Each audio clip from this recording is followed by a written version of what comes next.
Welcome, everybody. Happy Thursday afternoon, at least well, I think it's Thursday afternoon for everyone, including the West Coasters. So today we've got a great webinar or Zoominar, as I think Chelsea had said, planned for y'all. Three topics, really around AI and enablement, but as it's focused on cybersecurity, because cybersecurity has some really unique challenges that folks are trying to solve for. So that's what we're going to talk about. The reality is that right now, enablement leaders are really faced with some issues in cybersecurity. I am Ron. I'll do my quick intro first, and then I'll have my esteemed panelists introduce themselves as well. So I'm Ron. I'm the head of sales for GTM Buddy. I just celebrated something like my 25th year in sales, so 100 plus quarters, which I always joke either makes me a dinosaur or a legend. I don't know which one, but since I still have a job, I'm going to guess the first one, at least for now. So I'm your host, and I'm going to primarily talk a little bit about GTM Buddy, just a little bit, as everyone on the phone who already knows me knows. We will talk about what sales leaders think about, and then how we enable. Andrew, I'm joined by Andrew Monaghan. Andrew, you want to do your intro for us and tell us all? Yes, thanks, Ron. I'm Andrew Monaghan. So I think I'm 103 quarter ends in cybersecurity sales, Ron, and cybersecurity longer outside of that, but 103 in cyber. So I sold my first cyber product in 1998, believe it or not. And I've been a seller, I've been a sales leader, and I'm a sales enabler as well. And my business right now is to help smaller cybersecurity sales teams fix the problems that they're facing, be better at selling, basically all the things we're talking about today. Awesome. Welcome, Andrew. We're glad to have you. And Lindsay. Hi, everyone. I'm Lindsay Wolf. I'm the head of enablement at Torque. We are a startup company in the cybersecurity space. We are crushing it with our marketing. I'll show you a picture of our monster truck at the RSA booth last week in San Francisco. I've been at the company not too long, actually, just about 7 or 8 months. And prior to that, I was in enablement for a little bit, but really like my background, and I didn't do the math with how many quarters I was in sales for, but my background is in sales. And as I told Ron and Andrew yesterday, I always kind of had one foot in and one foot out. I had a love-hate relationship with sales, which I think is how I found my way into enablement. So happy to be here and very proud, fairly new partners of Go-to-Market Buddy also. Awesome. And welcome. So let's talk a little bit. Let's just start off with the first topic, which is around the usual enablement.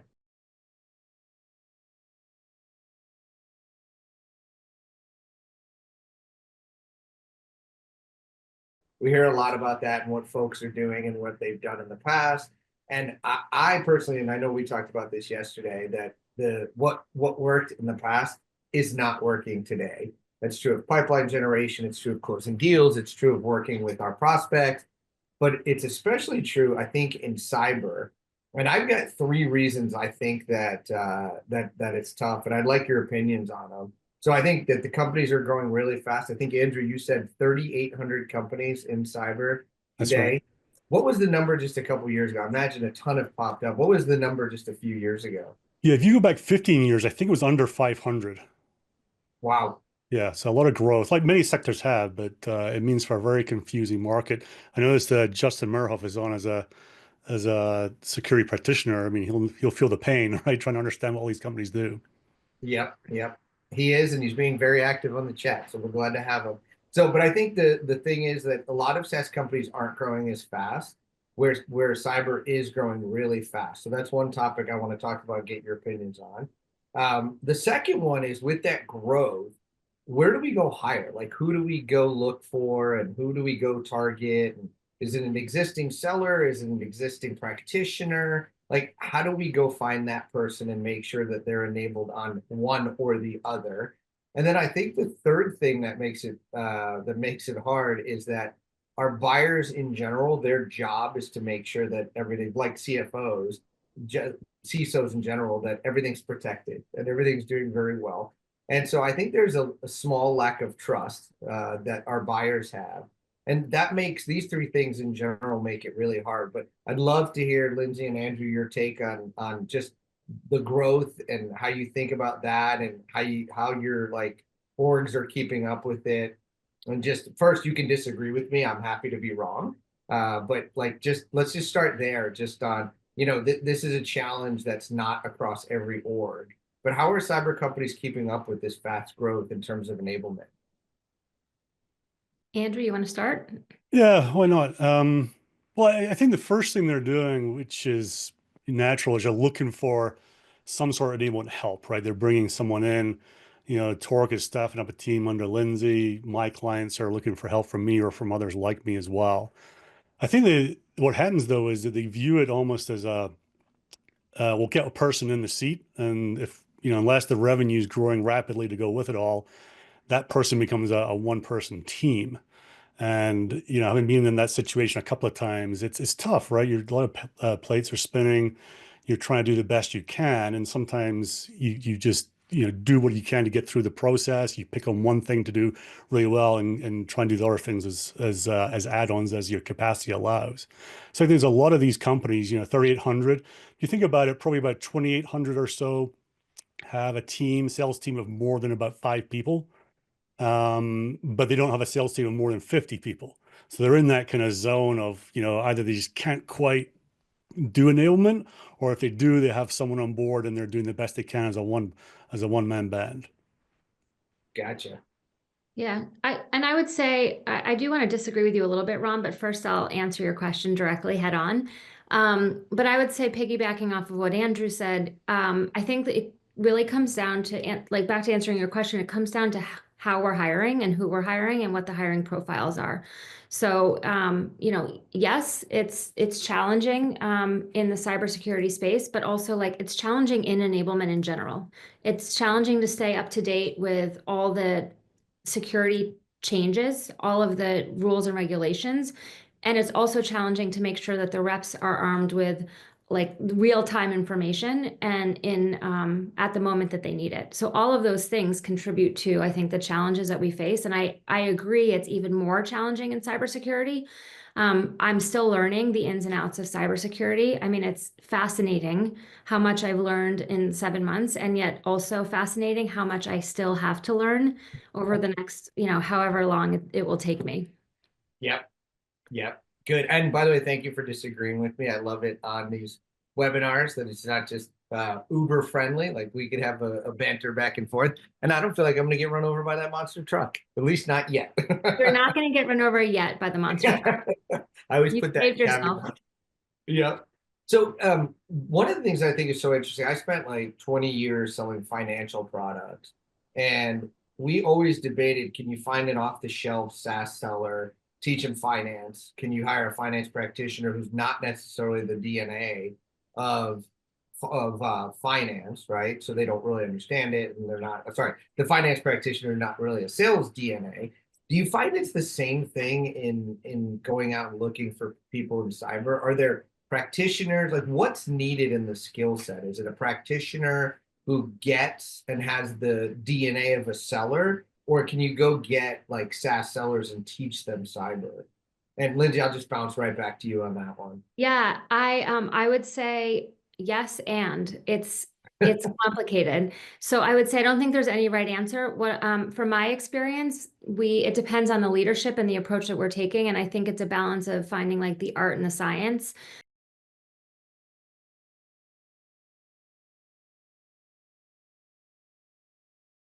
From my experience, it's defining what the non-negotiables are. So for me, I think it's probably most important to have the sales skill sets, like the foundational sales 101 skill sets. There must be a funny chat in here, but I'm not reading it now. But I'm seeing your reaction. And what's interesting is that I've always thought that, but then coming into Torque, I realized that actually like it's such a technical sale, and it's so complex and so complicated that you can't just pull any great seller off the street, throw them into a cybersecurity like sales role and know that they're going to be successful. So that's why I say like it really is a balance of finding that, art and science, someone that is green, someone that's not too green, that's like, has had some success in sales, but also is still really hungry to learn, because there's a lot to learn in the cybersecurity space.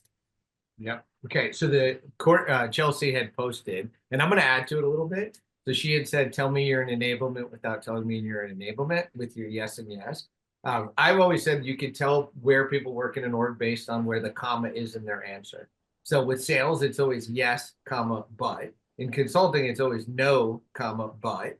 And in enablement, it's always yes, comma, yeah.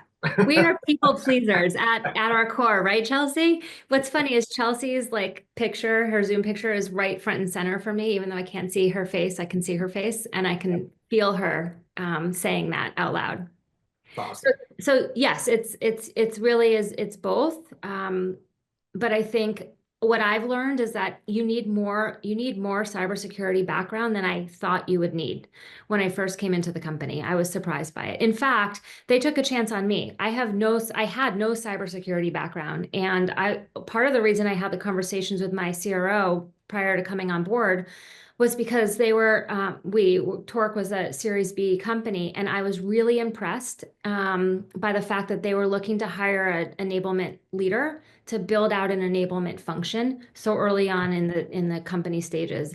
And one of the things that he and I spoke about that really like hooked me was the need to create process and best practices early on, even though we're growing so quickly, before things got too far down the road and then we had to backpedal. Because at both of my prior companies and as an enablement leader, I came in at like the 400 or 500 employee mark, Series D or beyond, and we had to backpedal. Like company had been doing great, we had seen a lot of growth, but we were all over the map.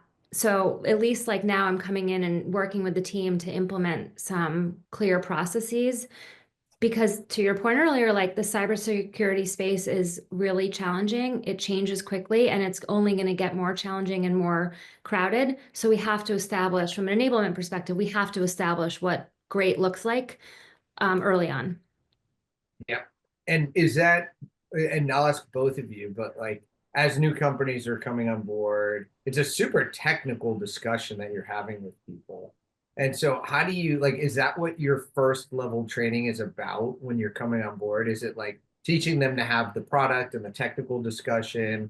Like what's the first thing that you tackle just in terms of, because I was working with a company the other day and they said, we're looking to go from 1 product to 4 products. That's our big challenge. But in cyber, I'm wondering, I don't think that's as big the challenge, but like, what's the first thing you tackle, Lindsay? And then same for you, Andrew, as you start to come in these orgs slightly smaller or about the same size as Torque, what's the first thing they're trying to do? Is it just get the knowledge from the founder out of their head? You want me to take that one first, Ron? Is that what you said?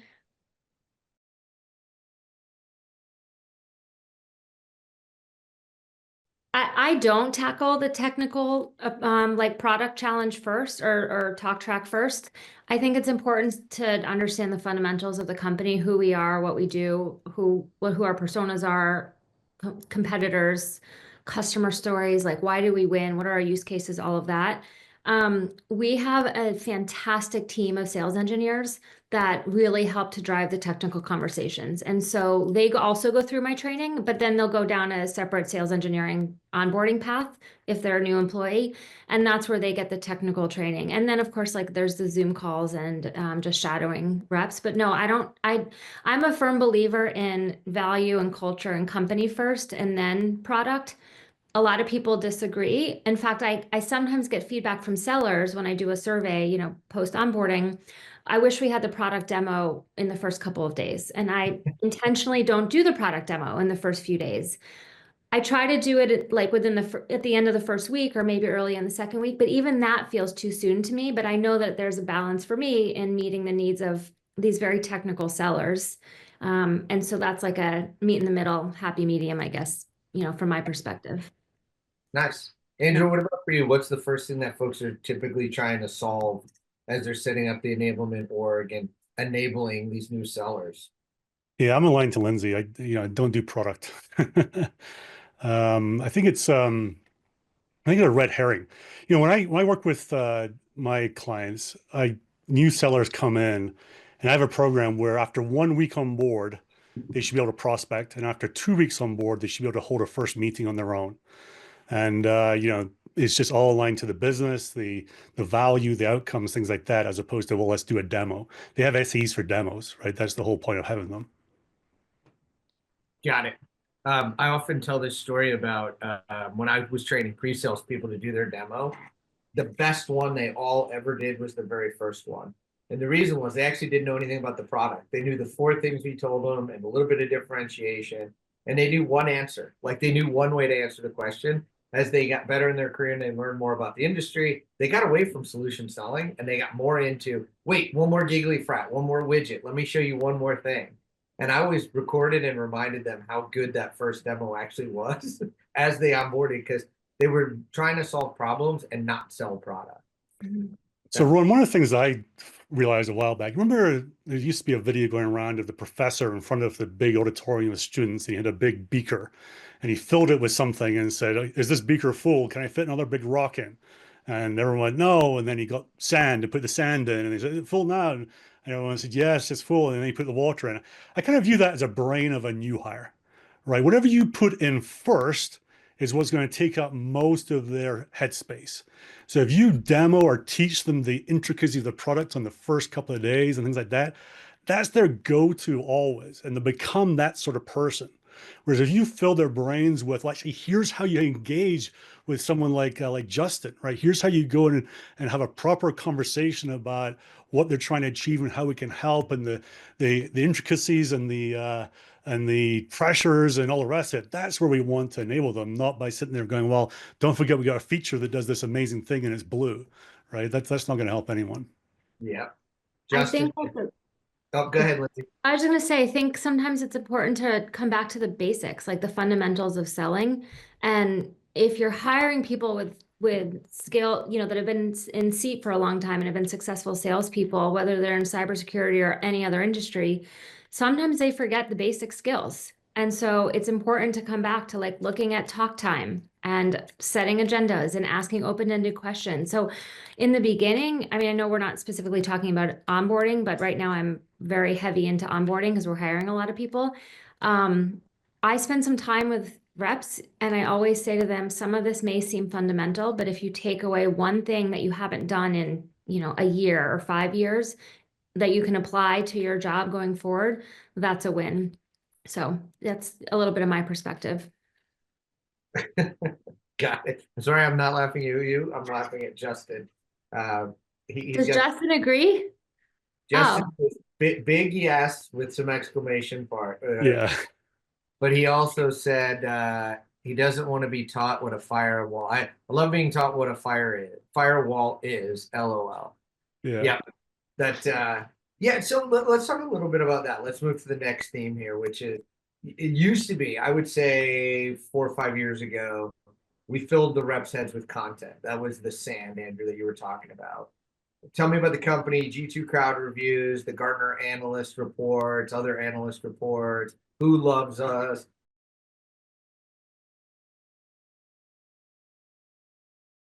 Keep, banging on our chest that we're awesome. But people don't buy that. And that's what Jess just said is like, the rule I live by is before you can convince them you solve a problem, you convince them that you understand their problem. So how do we take these reps? We kind of do away with content is now the first thing in, but how do we, what do we do to rep them? Not reps as representatives of the company, but reps as an at-bats, because I coached for a long time and I think I did soccer once and I'm a terrible soccer coach, terrible soccer player. I don't really understand the game. Football's more my sport, but I was never going to train my goalie by just throwing him in the game and taking penalty shots. That was going to be a lose-lose for them and for everybody. But I had a CEO who literally was like, we have enough pipeline, put them out there and let them go test and we'll go see how they do. How do we rep today for the reps so that when they go out there, they know how to convince people that they understand the problem first? And I'm throwing it to both of you. I'm thinking we're having a chat in a bar over a couple beers here versus on a webinar. I was first wondering if you're Ted Lasso. My wife would tell you my isms are worse than Ted Lasso. Way worse. Sorry, off topic, but that's what was going through my head as you were talking about how you know nothing about soccer. You're more of a football person. Yes, correct. I digress. Yeah. That would be me coaching soccer. I would bring whatever the little butter squares were to the owner. That's what I would do as well to keep my job. Love it. Andrew, go for it. Yeah, it's humans are interesting. If if someone believes you really understand intimately their problem, they're much more likely to believe that you have their solution as well, right? No matter what you might say after that. And a few things in our favor these days. One is that we can use interviews that various parts in the company have done. We can use sales calls to gather transcripts and then use AI to say, okay, now what can we get out of all these interactions that we have with our ideal prospect that we can learn to build a proper sales orientated profile of our buyers, not a marketing one that talks about the magazines they read and whether they get up in the morning and have coffee or tea or things like that, right? What's the environment of our buyers? What are they facing? What's their fears and frustrations? How do they get promoted? How do they get fired?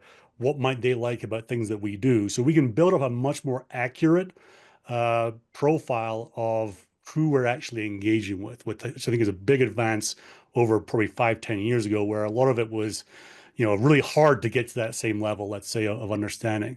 And the second thing, of course, we can use something like Go-to-Market Buddy and say, well, if I'm practicing having a conversation with that type of person, the more I practice and the more I'm encouraged to be curious, then the more I'm learning all the way through about the people that I'm going to be interacting with in the real world, not just in the I world.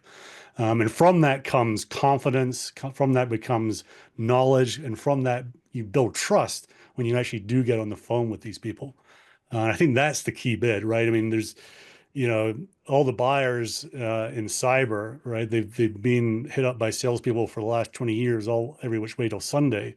And they kind of seen it all, and they come in very skeptical. And they don't want to give away very much, right? So you have to have that knowledge to build up the trust early on. Yeah, I couldn't agree more. I would almost summarize that by saying know your audience, right? Like know who you're talking to. Ensure that you anticipate the challenges that they're having in seat for that, just like as an individual, how it affects their team, how it affects maybe their boss, and how it affects their company at large. And make sure that you're prepped to have the right conversation at the right time. Because if you're talking to a CISO, it's a lot different than if you're talking to like a SOC director. Right. So you need to have different conversations and different, there's going to be different things that they're thinking about from a business standpoint, and pain points, if you will, and challenges. So from an enablement perspective, that's probably one of the hardest things for me. First of all, as a new cybersecurity professional, it's hard for me to also understand the Justins of the world and all the different roles that he's probably had in his career and how that impacts the way in which we should be teaching our sales reps. So one size doesn't fit all, right? Like know your audience. And that's also where I think AI, like the AI Buddy piece to Go-to-Market Buddy is a huge help from an enablement perspective. Future state for me, because we're such new customers, but I was telling these guys yesterday, I just brought on a team member on Monday. She started on Monday. Super excited to have her on board. Yep. And so now with 2 of us, instead of just 1, we'll be able to spend a little bit more time teaching the AI bot and specializing in like those persona conversations so that our reps are prepped going into the conversations. Ron, one of the things that I kind of, I don't know if I realized or something believe now is, salespeople go out and they meet people, they don't meet use cases. And and what I often see out there is people saying, well, we need to teach them all the use cases. And I say, well, no, what we need to do is talk about who they're meeting with and which of these use cases in what way apply for that type of persona. Yeah. And just flipping it around. The product marketing folks hate that because, well, I'm a product marketer. I think my product and all the rest of it, right? They think they're not too happy with when I do that. But it is a much more realistic thing because either you help the salesperson do the translation like that, or you just give it to them as a use case and say, you figure out how to use this with all the different personas you meet with. And salespeople are not good translators, right? They'll choose their own language to translate into, not the language you want them to translate into. Yeah. I think that Go ahead, Lindsay. Yep. Andrew, what you said is so strikes a chord with me so much because storytelling, obviously any good seller has a good story, and the stories have to vary so much in the cybersecurity space depending on the audience and again, like the persona that they're talking to. One of the things that we do at Torque, and it's great because we're small enough, but also challenging because we're growing so quickly, is that we hold a weekly training session, and it's not always teaching, sometimes it's storytelling. And so oftentimes we'll share win stories. We'll share like actual opportunities that have closed, and we'll have the rep come on and we'll tell the story and, kind of talk us through what was going on before they got into the business and the process throughout the whole sales cycle and why they won the business and who we were up against and all that. So it's the storytelling piece that I think I see people lean forward, and that's where the questions and the conversation comes in. And so I end up recording those and just clipping the story piece of it from an enablement perspective, so new hires can go and listen to the actual story versus just reading the use case, to Andrew's point. Yeah. And Lindsay, so I call that preaching, not teaching, and selling, not telling. Because as we know, growing up, everyone who's ever watched any religious service, the teachers of religion are usually pretty boring. We all sit there and go, huh, maybe fall asleep. But the snake charmer type preachers we're all fascinated by. Like those are the ones that we all watch and we all go, wow, that like either they're going to get bit or I'm going to get changed. But yeah, preaching with the gospel of why we won and the story of what made a difference versus just telling it, huge difference. Huge difference. Talk about, you guys brought up the little bit about the at bats and the role play. Everybody's been doing role play for a million years, and I have my own theory about why role plays work or don't work. But Lindsay, what are you thinking about as you're trying to? I know you haven't done it yet. And Andrew, I know you're leaning into it as well, but just talk about that for this group of folks, just how you're thinking about it. Is it soft skills? Like, is it storytelling? What are you looking forward to getting out of the at-bats related to role play? Well, for us, we are doing role play. It's just that we haven't gotten to the AI component of it yet. Sure. So Yep. like that's a near future vision for me. But I would say at Torque specifically, it's being what we call audible ready. So the confidence that comes with telling the stories, like that's the role play and the practice that we like to see. So we'll do, it's better when it's live, but also we can do it on Zoom. We'll do practice sessions around competitor, objection handling, like your typical kind of objection handling with competition, with talking about use cases, but through storytelling. I'm trying to think what else. With new hires, we always do role plays before they kind of launch into the field. So we do actually discovery role play, and then we do another role play about a week later that has a little bit more content and meat behind it. Those are awkward. I mean, they're hard. It's really hard to do.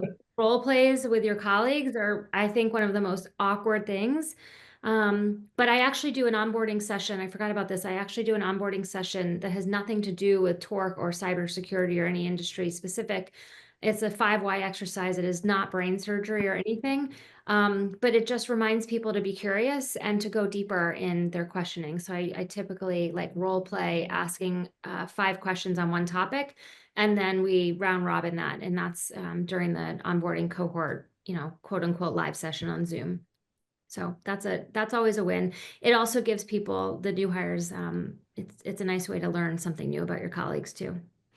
And Lindsay, do people not like the role play because it's public and they're seen and they might be embarrassed because they're afraid to say, I don't know and fail? Or, and I'll give you the third one because I want to drill on this a little bit more. Is it because the people that they're role playing with typically suck at doing the role plays? Like I am one of these people who has to role play. Oh yeah, okay. Chelsea gave us one reason. So I'm the person who has to do a lot of the role plays, and I play the role. And I always tell everybody that it's really hard to write. And if my wife spends too much money or my dog pees on the carpet, I'm going to be the meanest role player ever. And everyone hates me when I am because I'm their boss in a lot of cases. But worst case, I run from the role play at the end and I'm going to my next meeting and I go, thumbs up, great job. Awesome. They prepped an hour to get a thumbs up from me and no feedback. So wow, you're not very nice, Ron.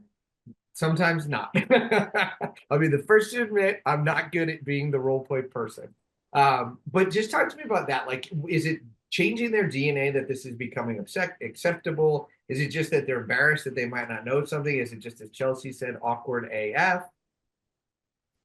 I mean, I hate to be this like raw and blunt, but I don't care if they're uncomfortable. I think that you have to be uncomfortable in order to get comfortable. So to Chelsea's point, yes, it's awkward AF. But that's also part of sales. Like you're thrown into the fire. It's always going to be harder when you do it with your peers, especially when you're doing it with your boss.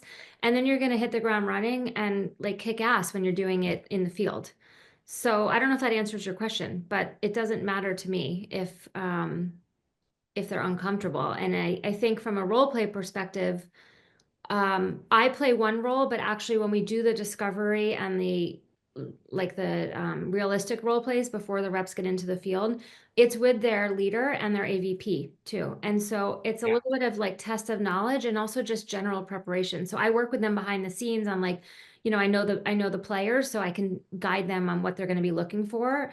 But it's kind of low stakes, but I'm sure they're nervous inside. I mean, they're brand new to the company. It's 1 or 2 weeks in, and they have to role play not just with their manager, but also with the AVP of the sales team. Yeah, and I will tell you, and I don't know who's old enough to remember this, but when I was learning to public speak, I told you guys this yesterday, my dad made me stand in front of the mirror for a half an hour and do it to talk to myself. That's more awkward than doing any of these role plays. Especially you get caught, Ron. What's that? Especially you get caught talking to yourself like that. Exactly. Right. I think that's worse. I'd rather role play. And the worst experience I ever had was standing up and giving a loss report at a kickoff. And like, I'd rather do the role play and learn how to win than stand up and do a loss report ever again. That was the worst feeling ever. But Andrew, same for you. What do you see companies and how are y'all doing it? The thing about role play is great in theory, great intentions for the last 20 years, right? Practicalities, it never goes that well. And I think maybe part of it is the seller being uncomfortable. I think just generally the whole situation's uncomfortable. Here's what I've seen a lot of is we give a brief out to the seller, say, this is what you know so far. Now run a disco with this person right here, who's now your buyer. And here's your brief. And they get 5 lines, right? You're the head of whatever at this company, your financial services, and you got this problem. So what happens is they go back and forward for a minute or so, and then the brief kind of is ended at that point, right, as far as it goes. And somehow this person who was supposed to be the buyer is supposed to be a really good, insightful buyer, right? And what happens is it all just kind of goes downhill from there. They start making jokes and giving silly answers. The seller kind of gets distracted, and then before you know it, what I used to hear in the room a lot was lots of laughter and not much actual proper, learning how to have a conversation. So I think the setup is a little bit wrong sometimes. The second thing I'd say about this, Ron. So I'm a huge fan of, obviously, huge respect of Navy SEALs and that whole thing. But you do hear a lot, about, well, here's how the Navy SEALs train, right? And it's a lot to take from it. But the thing to remember about Navy SEALs is, they practice 98% of the time and go actually do the job, well, do missions, 2%, if that. However, I actually got a chance to work with a 20-year Navy SEAL. He just came out of the teams right when he joined a company I was at. And he was at SEALs Team 6. He did 7 deployments, 250 missions, the whole thing. But for 2 years, he ran the West Coast training for the SEAL teams. And I was doing this role play with new hires. And he was in the room and he was kind of watching. And at the end of it, he kind of pulled me to the side. He goes, let me tell you how we used to teach people to, bust down doors and get into houses and all the rest of it. And basically what he did is he taught me through the idea that they went through literally step by step. First man does this.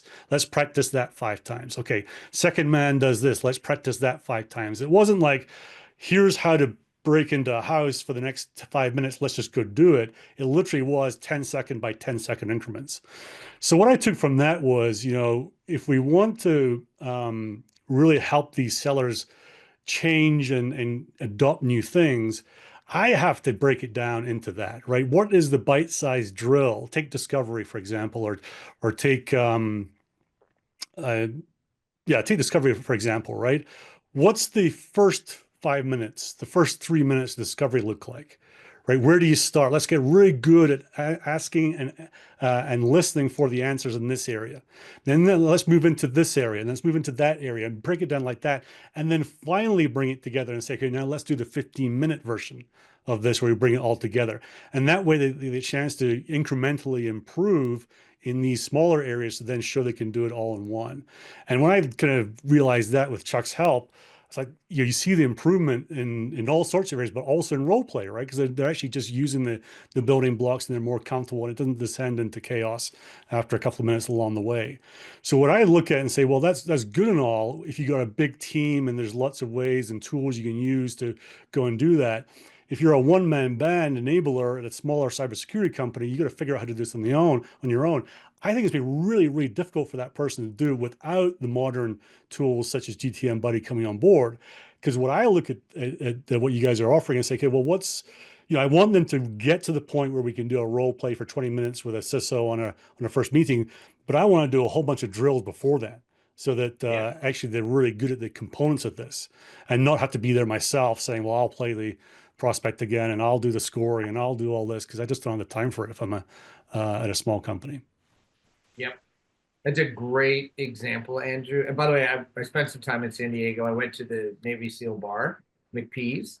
It's both the scariest and most comforting bar in the planet for a variety of reasons. But I didn't realize SEAL Team 6 had 10,000 people supporting like 10 to 12 active Navy SEALs. It's a gigantic team supporting just a few people. That'd be awesome if enablement teams were that big comparison to the team and we could provide all that training. I'd love to go to the CFO with that justification why we need to have 100 enablers for each 5 sellers, right? You would quickly get CFO, not CFO. Very, very quickly, for sure. Let's talk about like how people, especially in cybersecurity, how people think about salespeople. And I'll tell you the story for me where this comes from. So when I had moved, I was looking for a new doctor. I went to a new doctor. I trusted her because she had MD after her name. And I told her what was wrong with me. And within 3 seconds, she started prescribing stuff to me and telling me what to do. I'm like, you haven't asked me one question at all on me, why I'm here, blah, blah, anything. I gave you one thing. And I feel like if salespeople treated their prospects like this doctor treated me, they'd get the same reaction I gave her, which is bye, I'm leaving and I'm not working with you. How do we get our salespeople to become trusted? Like what skill sets do we need to work with them on? What do we do to, doctor's my favorite way. I can't read these prompts. I got to cover the prompts down here because it loses my focus. How do we build trust? Like what's the way that, because we can teach them the product, we can teach them the value prop, we can teach them the solution selling. How do we teach, like, I remember people saying, Ron, when you become a VP of sales, you'll know when you walk into a room and people go, okay, I trust that person. Like that's the level of you get to. How do we teach that to sellers today? Like what's the mechanisms and how do we go about that, Lindsay? I'll start with you. Well, I guess it would come back to the 5 why exercise. I mean, some of it is just really fundamental, active listening and being curious as a human before jumping to like feature functionality product dumping and the way your doctor did, right? Like going right to diagnosis. I think I mean, I hate to simplify it this much, but I really do think like the only way to build trust and credibility is to ask questions and start to relate to them. So not necessarily like checking in on the weather or where they live, but the exercise I run has to do with either like what's in their background and digging into why something in their background on their Zoom screen resonates with them. Like, why is this picture hanging on my wall and what importance does it have? So if we were doing the exercise, you might ask me about the picture. I might answer a surface question, and then you're going on to your checklist of items. I don't really, there's no trust built up there. But if you go deeper and you uncover like what's actually important to me and the fact that like, I'm making this up because it's not true, but like my grandmother gave this to me and my grandmother is one of the most important people in my life. That's true, but she didn't give me this. It's from Home Goods. But anyway, that to me that's a different layer of trust and credibility. So that's not cybersecurity specific. I think the cybersecurity specific comes back to knowing your audience and who you're talking to and your personas. To me, that's how you build trust and credibility. It's not rocket science, but there's also, you have to strike a balance of getting to know, like being human and getting to know who you're talking to with like making sure that you're not bullshitting them, right? Because they can see right through it. And I can't see the chat right now, but I'm guessing Justin would have some good stories of sellers who like completely just turned him off, and then sellers who had struck a good balance of really understanding what he cared about. both maybe in his business world and eventually, when the trust was there, in his personal life too. Yep. And do Well, you let think, me, Andrew, before you jump in, do you think yeah. people can see through show me you know me versus show me you researched me? Like, because a lot of people just do the basic research and look at LinkedIn and look at the company, but can people see the difference of show me you researched me versus show me you actually know me? Sure, I think so, but I also think that's a lot to put on a seller in this day and age. Like, how do you really know someone until you talk to them? So again, it comes back to striking a balance. Yes, doing your research and making the assumptions based on the persona that you're talking to, and maybe other companies or other personas that are having X challenges in the space, like drawing that parallel, letting them correct you, letting them tell you that you're wrong, your assumption or your hypothesis is wrong. That's an open door because they want to correct you. They want to tell you what's actually right and what challenges they're having. And then for you as a seller, like boom, you're in, right? Now you understand what's most important to them. So Got it. I don't know if Andrew has something different, Yeah, but it's funny. So I remember 27 years ago when I first got into cyber sales, it's old, wizened, version of Ron 27 years ago. When I was asking him, how do I be more successful? He said, one of the things you need to be able to do is, can you hang for half an hour with a head of security at a company and just shoot the shit over the industry, the trends, things that are going on, what's happening in the world? Do you have that confidence, competence, knowledge that when you sit down, you can hang, was basically his thing, right? He called it the conversational sell.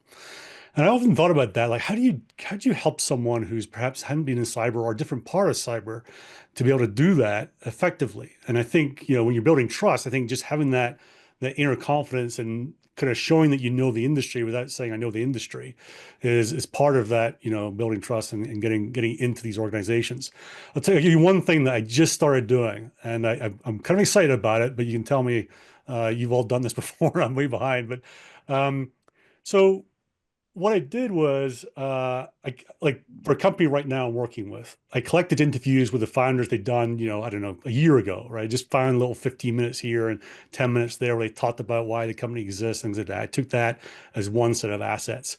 I then did a ChatGPT deep research project. All right. I said to this whole prompt that basically says, working with a company there in this space, let's take the SOAR space, for example, right? And what I want you to do is do the deep research on the SOAR industry, the history of it, why it even existed, why it came to exist, the business drivers, the challenges, everything non-technical, basically, for the last whatever years, 10 years about the industry, the segment of cybersecurity. All right. So I took that output from deep research, I took the assets I collected, and I put it in a notebook LM and said, give me the 15-minute discussion about the history of this industry, right? Mhm. And the Notebook LM has that voice that goes back to two people talking about it for 15 minutes. And I gave it to two or three of the existing sellers at the company I was doing it for. They absolutely loved it. I said, I wish I'd had that because it's not stayed long reports or whatever, or it's not a video that's sort of relevant but not really relevant. It was actually two people just talking about the history of the industry, and that was very powerful, right? I think probably the next step from there, Ron, is to feed that output and put it into GTM Buddy and say use that as one of the assets when they're saying let's role play with someone senior in security. Yeah, that's awesome. Wow. Jesse had a story. You should all read it. I'm not going to repeat it. I think it's a great story, and I've seen other people that this has happened to, but you should definitely read it. Take a second and just see it. But to Lindsay and Andrew, I mean, the whole rage right now is AI. And like, this is one of the questions that came up earlier is like, where do you think, so Andrew, you gave an example, but where is AI really going to come in and help sales? And please don't say updating CRM. We know that, or booking meetings, but like, where is AI really going to come and change the game? Is it going to be on the amount of research the buyer can do before they have to talk to somebody? Is it going to be in educating the sellers so that they talk about business rapport, not personal rapport? Like, where's it going to change the game for sales as a profession? I at RSA last week, I did some I stopped some people to do an interview, small interview thing for my podcast, and I had this section where I said, am I a visionary or am I smoking crack? All right. And one of the questions I had was, in 5 years' time, all deals under 100K will be bought by AI and sold by AI. am I visioning or smoking crack? And what was interesting was that everyone said, no, you're smoking crack. You need to have that kind of, personal, conversation, build trust. You're asking someone to potentially put their job on the line. They're not going to do it because some AI tool said just go buy this thing, right? But it does raise the question, how much better do we need to be as salespeople so that AI is not going to replace us, right? If it's that easy, we are not doing our jobs about being experts in what we do. So what I think it really does, Ron, is it raises the game and says if you think you're a good seller right now, you need to embrace it all and say, I want to be great. And I'm going to be great in 6 months, in a year, in 2 years. Because you can control everything else, but you can control yourself. So make sure you take ownership of that and be the best you can be with this stuff. Otherwise, you will get replaced. Andrew, if you were sitting in front of me, you would have just worn a face full of Diet Coke with your "Are you smoking crack?" comment. I hadn't heard that before. So I was able to not spit it out, but that was very close. Lindsay, what are you seeing? Like, where do you think the big shift's going to be with AI? I love Andrew's response. I don't have much more to add. I think I have no idea. I agree with Andrew. I think that it's augmenting a seller's success, and change is hard, but if you don't change, then you're going to be left behind. So get on board and continue to grow and get on board. I mean, I'm doing that as an enablement professional. Every day I feel like I'm 10 steps behind other people that are using AI even smarter and more productively and efficiently than I am. So I agree with Andrew. Like, I think, the best sellers are going to leverage AI to their advantage and it's just going to up their game. And the last thing I'll say about that is many sellers are lazy. And if you're lazy, when AI now but even especially in 5 years, forget about it. You're not going to be successful. Yeah, that was actually the number one thing I'm seeing is not the increase. So there's really two polar opposites of what I'm seeing is one, the great reps are getting better because they're getting answers in their just-in-time enablement. Their training is more tailored to like job aids and what they get. So their answers are more crisp. The bad sellers are being exposed like crazy. Like the ones who just updated the CRM, but lost a lot of deals. Like they're being exposed because think about it. So we talked a lot about sellers, but as a leader, I used to be fairly unprepped for deal reviews because it was hard to swap into deals and know everything about a deal as I was coming in. Now I get the summary from Avoma. I know exactly what's happening with the deal. So I come in almost better prepped than the reps do. And so the bad reps are being exposed. Like if they're not ready, they're definitely being exposed. So I can't wait to see where that soft middle is. But boy, the two poles are really showing themselves. Thank you, Lindsay. Your insights are great. And I can't wait to keep up with what you're doing at Torque and to see the next event and what y'all are going to do. And Andrew, it was a pleasure having you. Thank you so much for joining. And as always, both of you, your insights were great. And to the audience, you were awesome.